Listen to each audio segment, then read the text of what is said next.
на 5. мај, немаме друга алтернатива. Немаме друга опција, освен да победиме. Одиме.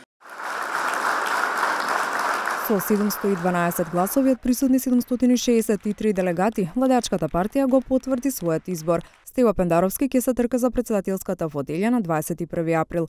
Ми дадовте огромна политичка одговорност, рече Пендаровски, кој уште еднаш се заблагодари пред присутните делегати за втората шанса која што ја добил. Од Република Северна Македонија по последниве 2 години почна да доаѓаат убави вести. По цела една деценија автократски режим на фамилијата. Посакувам со наш заеднички ангажман во наредниве месеци да создадеме уште една таква вест, која сите искрени борци за слобода и демократија, не само овде, туку и пошироко во регионот и Европа, ја очекуваат со нетрпение.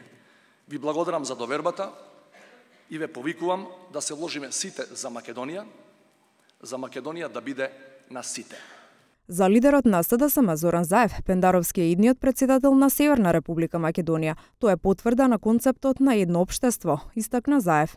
За прв пат имаме историски политички пресврт во нашата земја.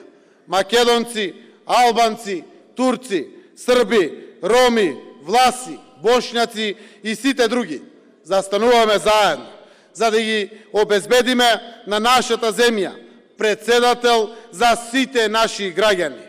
Ќе одиме заедно низ целата наша земја да го поддржиме Стево, од Струга до Крива Паланка, од Тетово до Гевгелија, вдолж и попреку низ сите градови, села и населби на нашата убава земја.